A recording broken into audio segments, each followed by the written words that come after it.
이제 다윗이 이제 왕이 오르기 어떤 그런 이 모습이 이제 역대상에 담겨 있습니다. 다윗은 다윗으로서의 모습이 장점들이 참 많겠죠. 뭐 다윗이 갖고 있었던 장점, 뭐 그 어렸을 때 그 어린 나이, 아무리 자신이 하나님을 믿고 있음에도 불구하고 이 골리앗을 상대하겠다라고 하는 그런 용기, 그렇죠? 또 이 전쟁에 나가겠다는 용기. 우리도 용기를 내고 전쟁을 해보지만, 그렇죠? 영적인 싸움이든 어떤 싸움이든 하죠. 근데 그런 싸움을 하는 게 뭐 이겨도 뭐 좋지만, 뭐 이겨도 뭐 계속 좋겠지만 질더라도 그게 계속해서 그 전쟁을 한다는 게 사실 많이 두렵고 떨릴 겁니다. 그렇죠? 그래서 어느 전쟁이든 무엇이 중요하냐면 이 사기가 중요하죠. 사기. 그래서 이 전쟁을 치르기 전에 무엇을 보통 전쟁에 하게 되면 출정식을 합니다. 출정식을 한다는 건 모든 병사들을 불러놓고 우리가 이래서 이렇게 해서 전쟁을 하는데, 자, 이 전쟁에 우리는 정말 목숨을 걸고 함께 싸우는 것이다.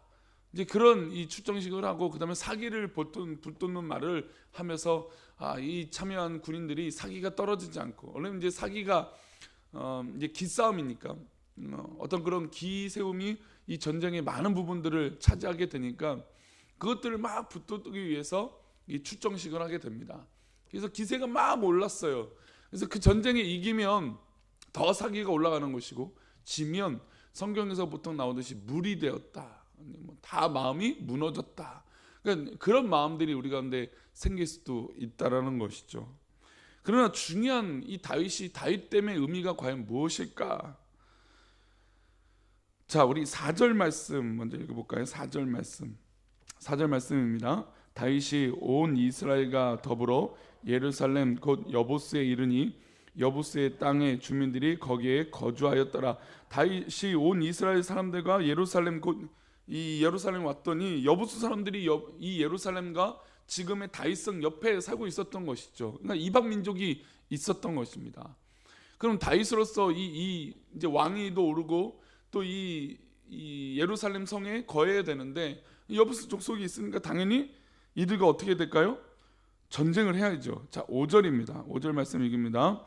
여보스 원주민이 다윗에게 이르기를 내가 이리로 돌아오지 못하리라 하나 다윗이 시온상을 빼앗았으니 이는 다윗성이더라. 원주민이 이 원주민이라고 썼어요. 그러니까 여보스가 이미 벌써 이 예루살렘에 살고 있었고, 이 예루살렘 바로 옆에서 어떻게 보면 좀 기생처럼 삶을 부여하고 살고 있었어요. 근데 이 원주민이다 보니까 다윗이 돌아와서 이 성을 뺏으려고 하니까 당연히 너희들은 이리로 못 들어온다라고 얘기했어요. 하지만 다윗은 이 시온성을 뺏고 그 시온성을 다윗성이라고 명하게 됩니다.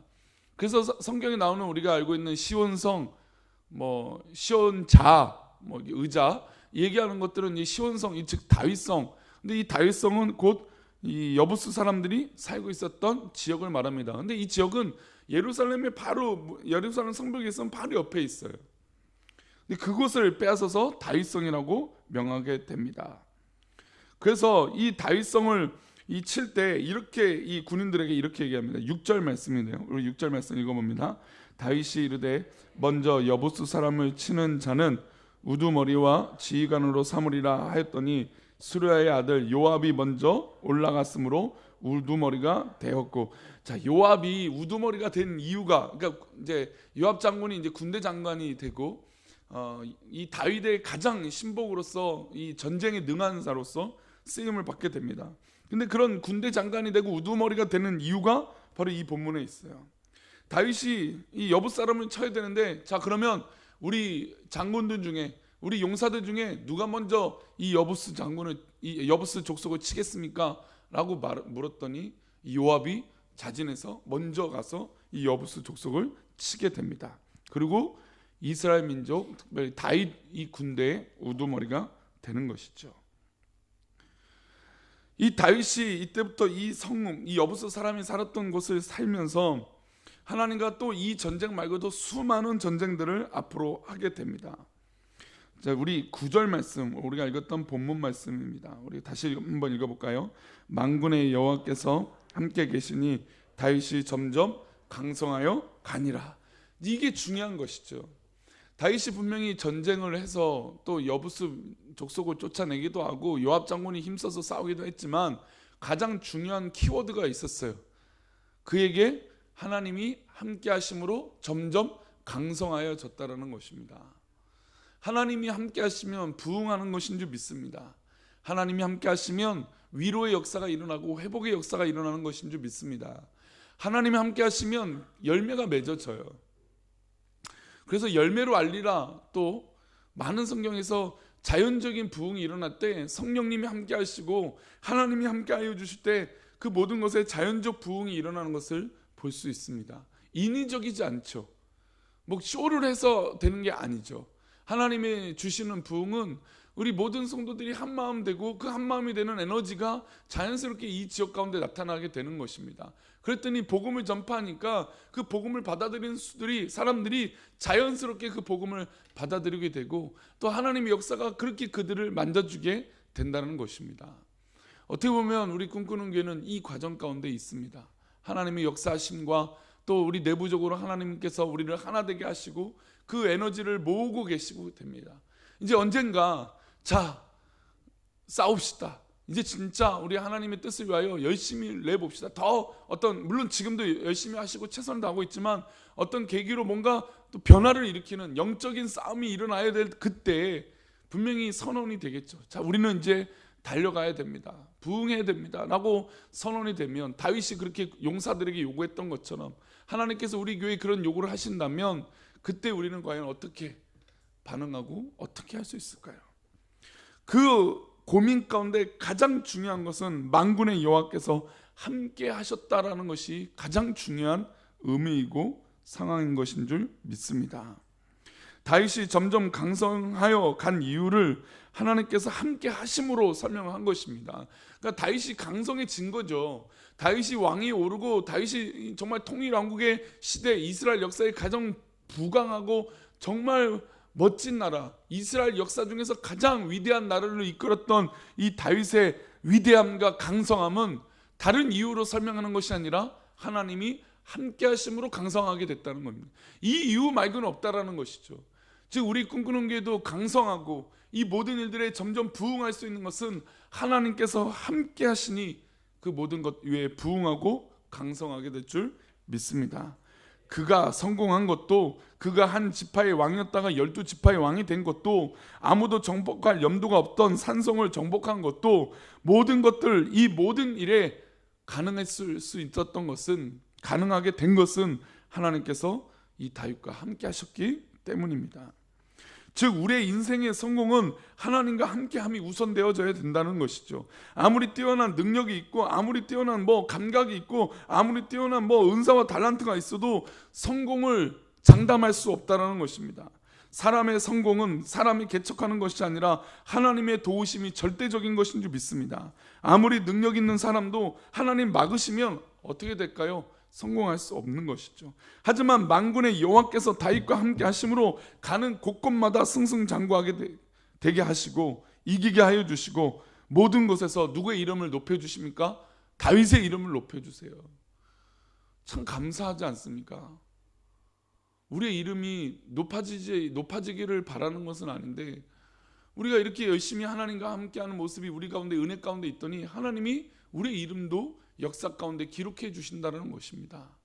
사랑하는 우리 꿈꾸는 교회 역사 가운데 계셔서 하나님 앞에 부르짖고 기도하시고 쓰임받는 우리 사랑하는 성도님들, 지금은 우리의 이 환경이나 여건 때문에 정말 보이지 않는 미래라고도 할 수도 있지만 그러나 지금 분명히 우리 하나님 함께하고 계시고 그래서 시간이 지나면 우리가 이렇게 매달려 기도했던 이 기도의 이 현장이 우리의 역사의 한 페이지에 분명히 하나님 기억하여 주시고 이름을 나타내어 주실 줄 믿습니다. 하나님 함께하여 주시니 우리 꿈꾸는 교회의 역사가 하나님의 역사가 될 줄 믿습니다. 우리 성도님들의 기도가, 우리 성도님들의 역사가 하나님이 함께하시니 우리 성도님들도 하나님의 역사가 될 줄 믿습니다. 그렇게 믿음으로 선포하며 나아가시기를 축복합니다. 우리 맥체인 성경기표 히브리서 말씀 보겠습니다. 히브리서 13장 말씀입니다. 히브리서 13장 6절입니다.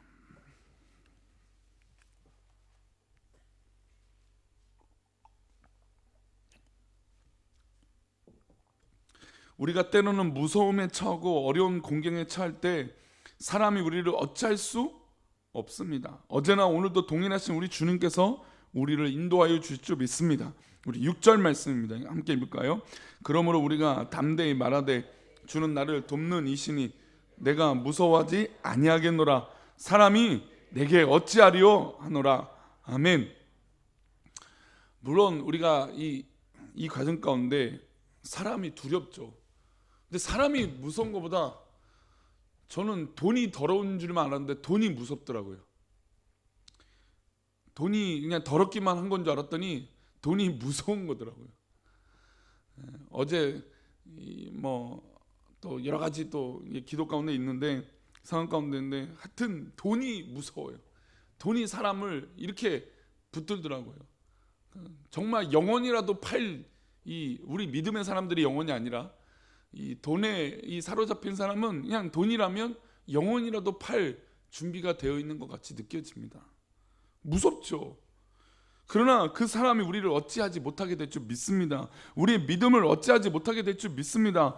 하나님은 우리를 돕는 이시고 내가 무서워하지 않는 이유는 그들이 우리를 어찌할 수 없고 우리 하나님 함께 하시기 때문인 줄 믿습니다. 우리 7절입니다. 7절 하나님의 말씀을 너에게 일러주고 너희를 인도하던 자들을 생각하며 그들의 행실의 결말을 주의하여 보고 그들의 믿음을 본받으라. 우리 믿음의 조상들이 어떻게 살았습니까?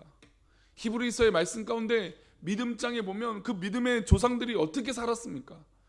다윗이 어떻게 살았습니까? 다윗이 강성할 때는 하나님 함께 하셨어요. 물론 넘어질 때는 시험이 들고 또 죄지을 때도 있었지만 그가 하나님 앞에 바로 서고 살할 때는 어떻습니까? 하나님이 도우시고 하나님이 함께 하시지 않았습니까? 또 그 믿음으로 그들이 어떻게든 살지 않았습니까? 우리 성도들을 보니까 지금 이 어려운 가운데도 믿음으로 살려고 하는 그 모습이 얼마나 귀하고 감사한지 모릅니다. 정말 이 귀한 믿음이 우리 다음 세대와 또 우리 주변에 우리 목장 식구들 가운데 이 믿음이 전파되기를 축복합니다. 우리 성도님들이 그 믿음이 우리 사랑하는 성도들 주변에 또 이 지역에 정말 본받는 역사가 일어나기를 소망합니다. 그 본받은 그 믿음, 그 믿음의 근본이신 우리 하나님, 우리 주님은 우리와 영원토록 동일하세요. 우리 8절 말씀만 읽고 마치겠습니다. 8절입니다. 예수 그리스도는 어제나 오늘이나 영원토록 어떻게 하십니까? 동일하세요.